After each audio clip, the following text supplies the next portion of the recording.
if these pundits, can at least offer a guess as to, how much it has cost the U.S. economy, that as Surface Transportation Board Chairman Martin Oberman himself said,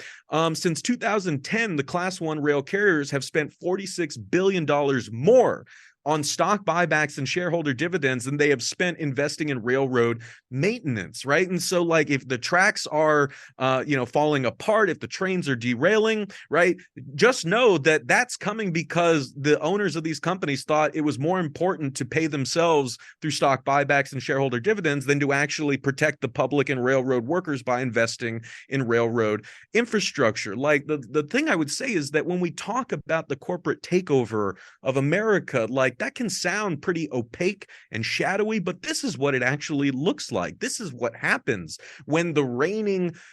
philosophy is to eliminate the costs of treating your workers like human beings. If you treat workers like just faceless meat bags and no one stops you from doing that, you can exploit the shit out of them and extract a lot more value from them and their labor. And this is what companies and businesses across the country are doing. I think one thing we should really emphasize is what is happening on the railroad. Even though it is a very specific situation, the kind of corporate dynamics, the cost cutting, the labor disciplining, the piling more work onto fewer workers, the turning a business into a profit generating scheme for Wall Street, all of that is happening all around us, and workers in different industries are taking notice. And I think one good thing to come from this whole miserable process is more and more workers